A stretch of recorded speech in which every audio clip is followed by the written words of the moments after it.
such an asshole. Not yet out of my pajama cappies. Oh, I type tired cappies. That's how tired I am, kids. Kind of exhausted of this request because it keeps going around. Hi, Aaron. Please keep me anonymous. I was very happy with the patent's proposed invasion of the Soviet Union request. Now I come to you with a consultancy request on your favorite subject, the girl saw. Paragraph. Yes, I did charge you more because you sent me a wall of text.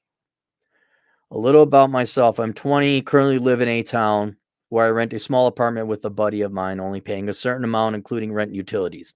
I work full time and hit the gym 5 days a week and would consider myself physically fit.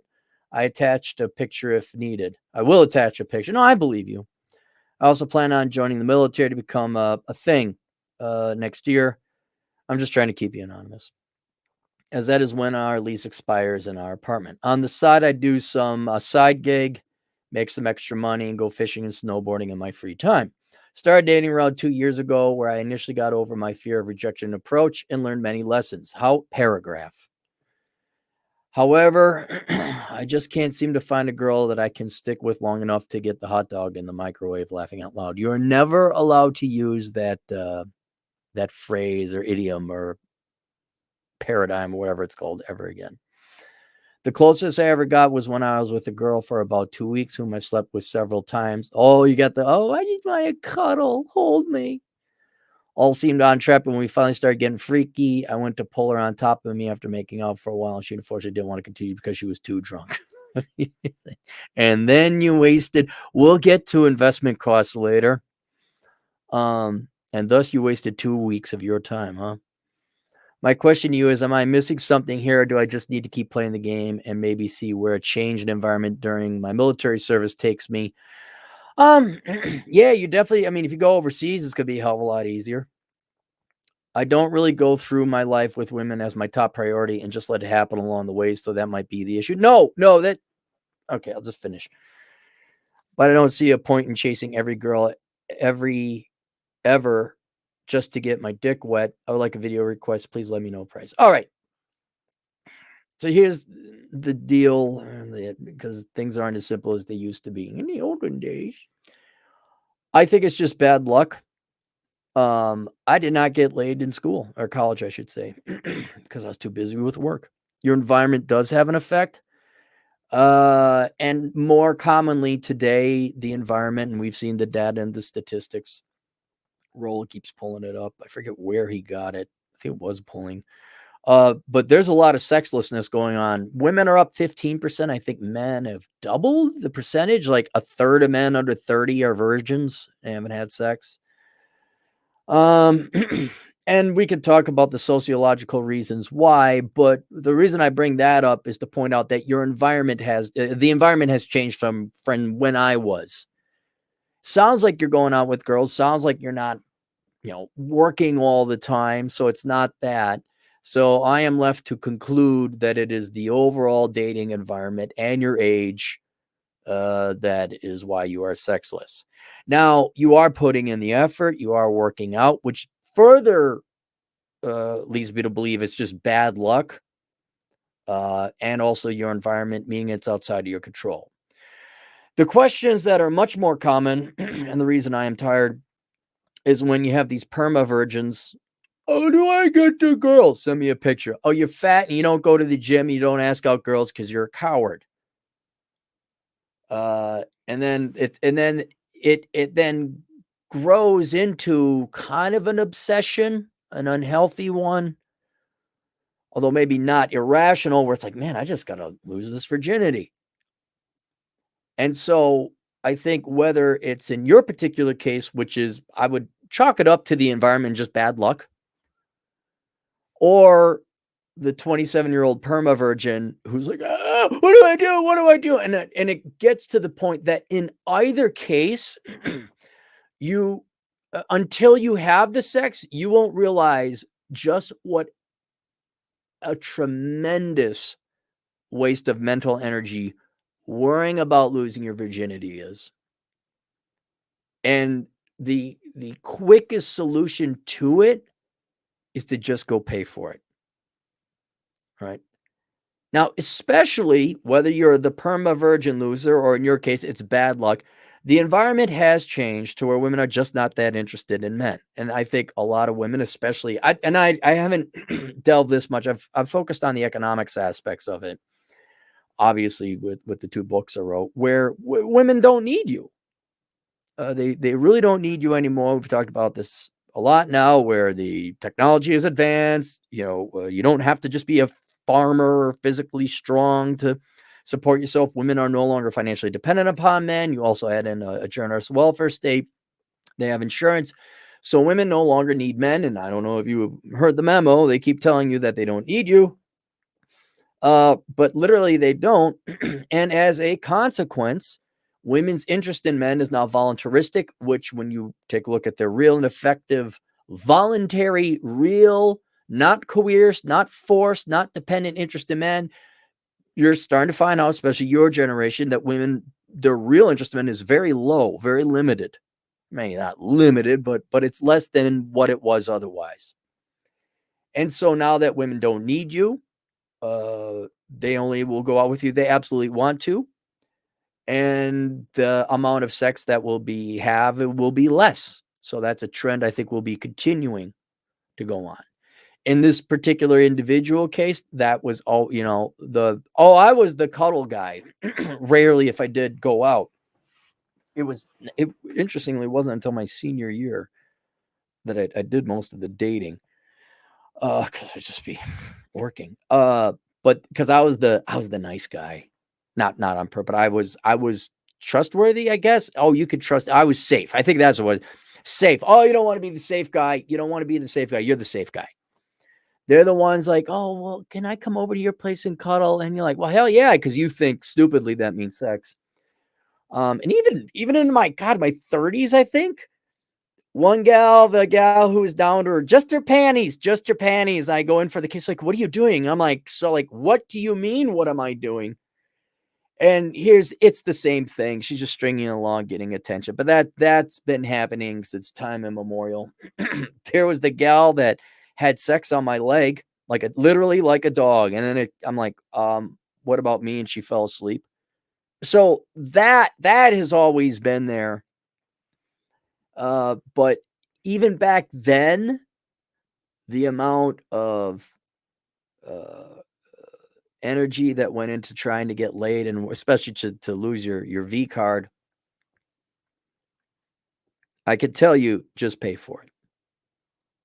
Just pay for it. So it's just more efficient, and then you'd be like, oh, that's it. Okay, it was nothing.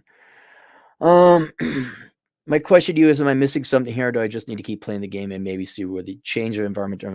I think you just need to keep playing the game. Sounds like you're in good shape, but you need to learn to cut it. You need to be able to assess whether these girls are going to have sex with you or not. And generally, the 3 or 4 rule date is kind of good. Um, there's obviously different schools of thought on this. I'm more of a lot of guys that talk about last minute resistance, and I'm in Rolo's camp. I couldn't agree with him more about it. He's like, I don't do last minute resistance. Like, if that happens, it's done. And then you never call the girl. I'm not cajoling or forcing a girl or negotiating. She's attacking me and ripping my clothes off. Because I've done it before. You're like, oh, I want to get a cop a feeling, like back in high school and stuff like that. Oh no, but and it's like, no, your time just isn't worth it. But you got to be able to figure that out. You got to figure that out early on. And the only way to really do this is get to the third or fourth date. And if she isn't like bringing you back to her place and you take off her shirt, if there's any resistance, like, oh, I'm sorry. Well, maybe we're not at that stage yet. And you never call her back. She's not interested. It's not going to happen. And even if it were to happen, again, I'm approaching this from a resource kind of economics, cost benefit analysis.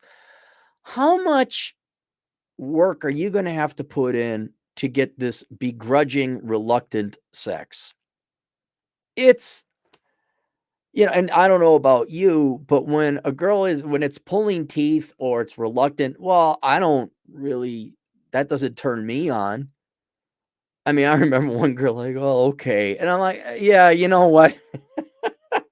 I lost whatever. I didn't say it, but it's like, well, okay. Oh, okay. You just bored on a Tuesday, right?" And it's just like, that is not sexy at all. And so, there's just a lot. It's not this black and white. She either does or doesn't. There's this whole wonderful gray area where, well, I could get some cuddle time and I could get off on his leg and I could get attention. Feeds the attention, which is your time, not to mention your, I'd guess, stress a little bit because you think you're going to get laid and constantly strung along. And so you got maybe you don't have the keen eye. You're only 20, but maybe you set some rules down. Not, you don't lay down the rules with these girls, but you just set some rules down. Like, okay, by the fourth date, if we haven't had sex, it's done and over. I don't know why you waited 2 weeks. Ever got was a girl for 2 weeks whom I slept with several times. Yeah, see, you never literally sleep with a girl unless there's like sex or something. That's not gonna. You fall asleep on the couch, or she was drunk and she needs a place to crash so she doesn't drive home drunk. Okay, that's fine. You can sleep on the couch or sleep on the bed. I get that, but you don't sleep together several times without sex. And then, of course, when you try to, that was the big sign like there.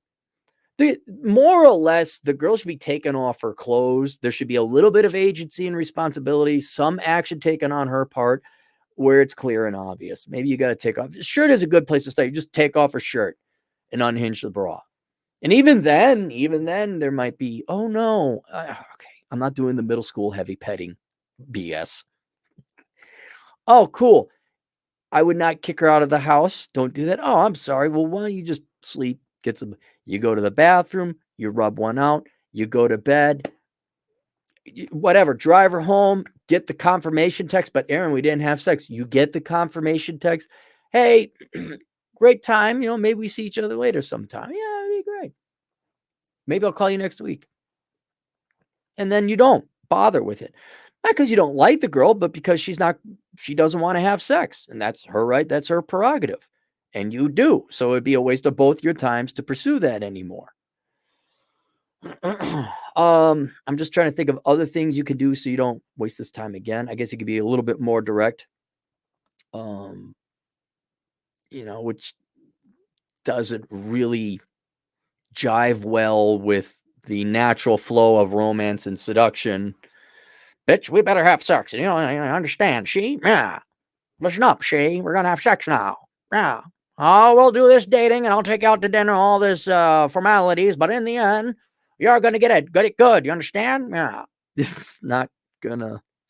That's not what Cary Grant would say. Oh, my goodness. Tonight, we're going to have sex or I'm not going to call you ever again. You understand me, Nancy? Sex is not an option. It will be happening tonight. Wouldn't have worked. Not one single Cary Grant movie would have worked. Although I don't think he ever had sex in any of his movies. He was all just, oh my goodness. He's always going for, he'd woo the girl and he'd convince her to go out with him at the end and kiss her at the end of the, later on, maybe they had sex, but the movie ended after that. He was always trying to get her from some guy. That guy's no good for you. Was it His Girl Friday? Why, don't you see I'm Cary Grant with my charm and my perfectly coiffed hair?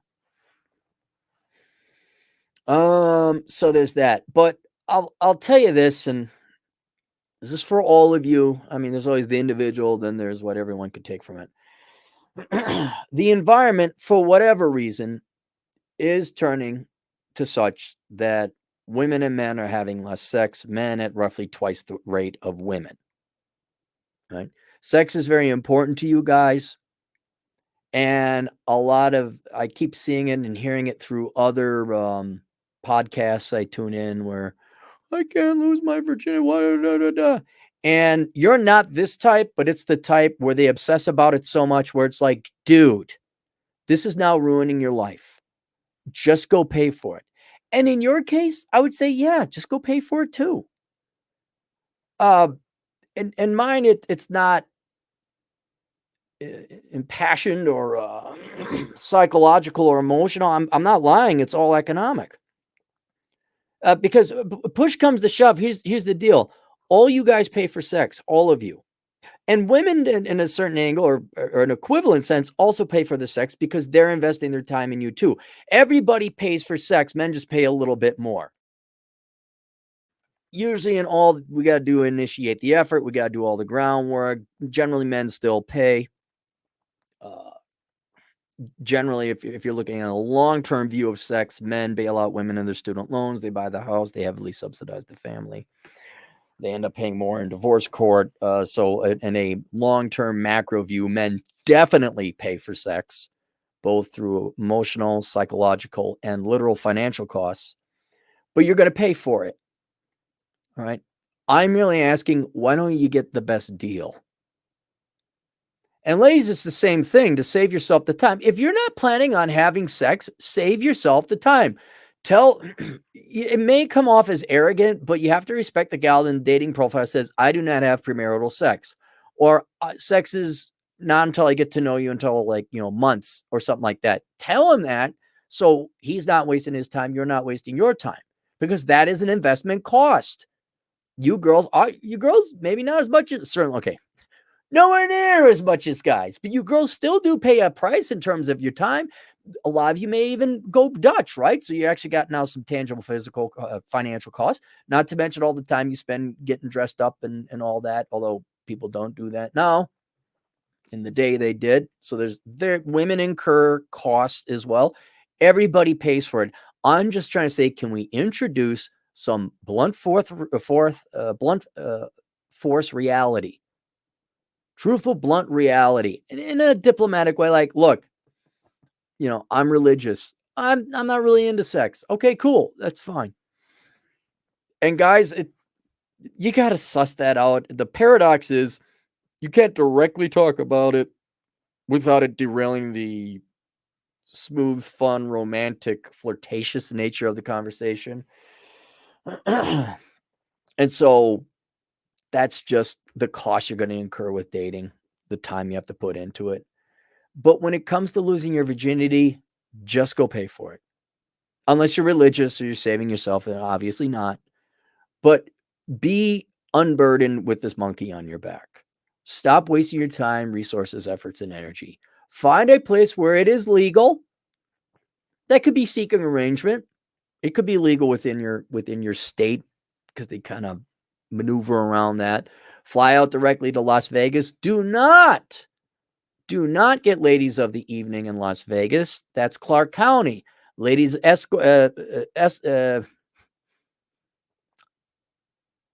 lady of the evening work is illegal. You could get escorts in Las Vegas in Clark County. You could get the girlfriend experience, but you cannot have any of the pokey poke. That's illegal. And it never happens in Clark County, just like drugs aren't done in Clark County. If you want to do it legally, you got to go Nye County. I think that's what Pahrump is in, or some other county. Or if you want to go to the north side of state, where Rollo is, I guess there's a bunch of brothels up there. I should know more than Pahrump. That's the only they're out there. I'm like, oh, okay. Problem is there's really nothing north of Vegas. And I don't even think Mesquite. And then there's a whole lot of nothing in between Vegas and Reno. There's just nothing. So it's one of those, you either go top or bottom of Nevada, and there you go. And I'm sure maybe some other states. Are there other states that got it legal in the United States? Or like counties within the United States?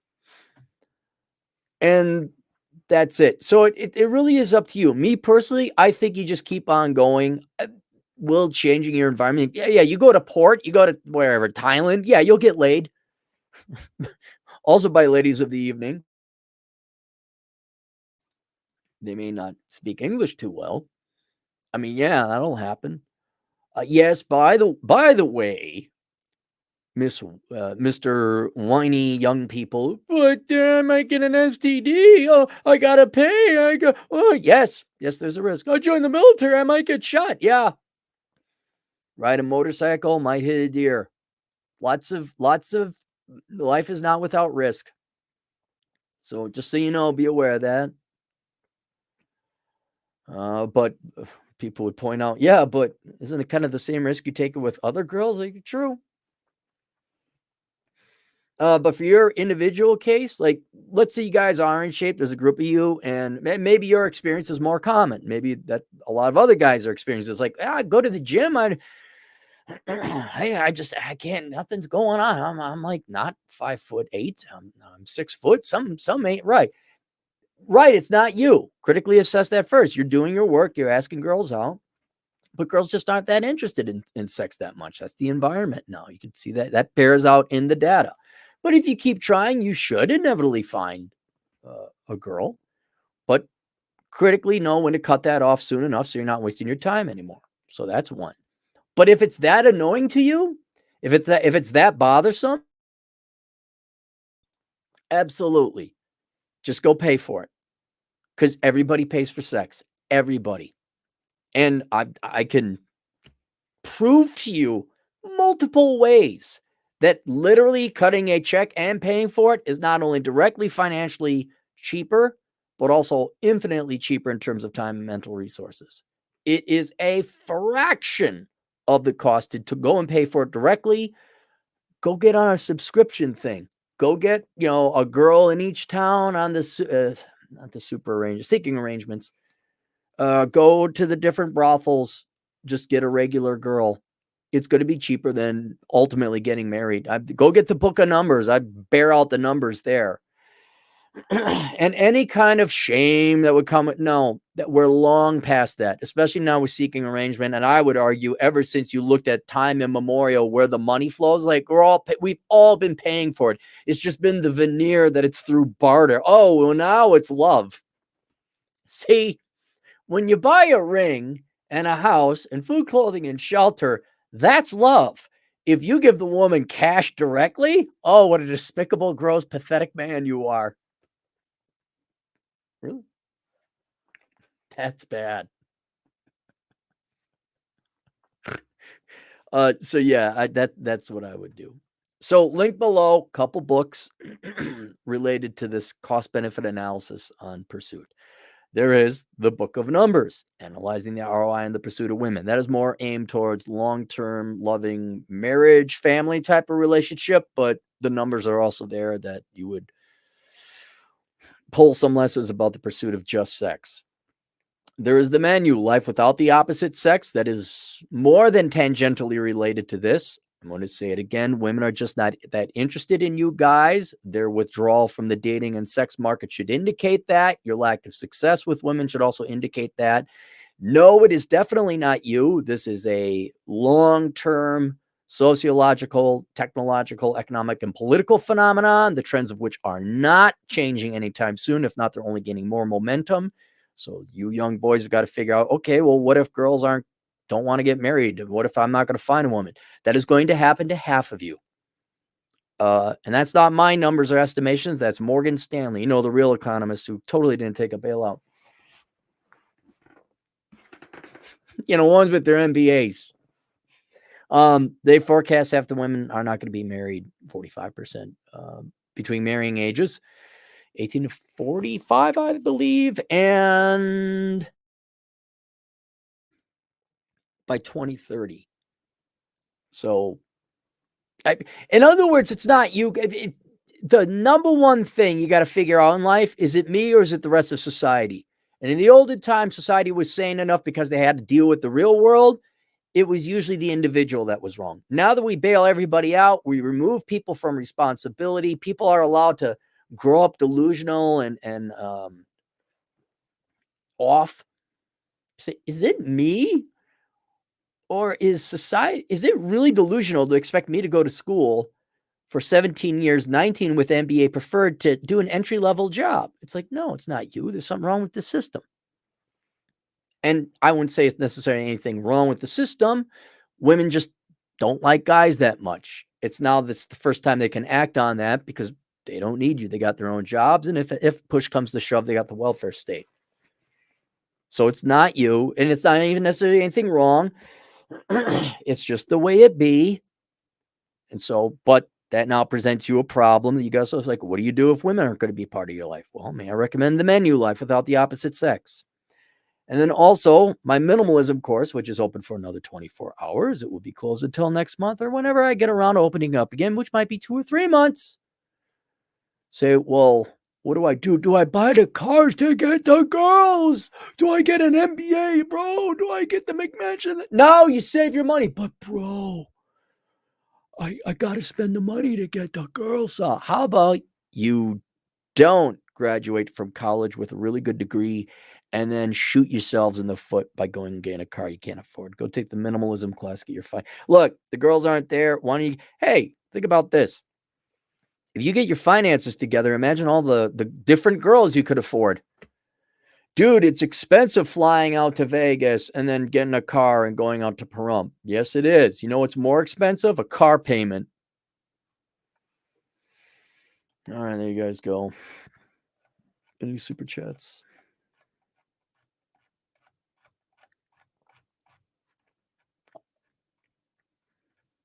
Oh my goodness, we have special celebrity guest. The T Rash is in the house for $10. He sounds like a good candidate for Rational Male Player's Handbook. Yeah, he seems like he's putting his efforts in and just needs. He's not afraid. He's willing to do the work. He just needs to more strategic. That's a good recommendation, T Rash. Yeah. To the client, definitely get Rollo Tomasi's Player Handbook. The problem is he's like drinking from the fire hose. So I would get the book. You could read over it in one shot. What I would do is go over it topically, like use it as a reference guide. Like, okay, this situation happens. What do I do? So look up the chapter and read the one that's most germane to you. But you are right, T-Rash. It's not for a lack of effort. He's willing to put in the work. It's how he strategically deploys that effort. Should help the younger guys understand how a game works. Yep. Well, yeah, it does. It does. But I don't know if you've read it, but it's pretty detailed and it's a lot of material. So that's why I recommend younger guys or guys who are new to this, you just take it bit by bit or topically. SJ, $2 Canadian. How did the USA get student loan bailout before Canada? Because you guys heavily subsidize. I mean, what's the average student loan balance in Canada? I mean, it's not that much, right? Well, maybe our young people want to like suck even more. Maybe we want to suck worse than Canadian young people. And they're going, how many Canadians poop in the streets? Do you guys got Canadians that poop in the streets? We're going to be like everything else the US is. Like everything else, the US is better at Canada, at everything, including beating Canadians. Oh, you thought you were lazy and debauched and degenerate? Watch this. We're going to crap in our major metros. Mm-hmm. And Canadians like, oh, dang, the Americans out-Canadianed us. They even suck more than we do now. Like, yep, look at that. So good we are in America. I'd imagine there's people pooping in Vancouver, right? That's basically just Seattle, right? Canada's Seattle. Just more depression and suicide, I guess. I had the option. I was driving up around the tail of Alaska, and I did have the option to drop in Vancouver. I'm like, yeah, no.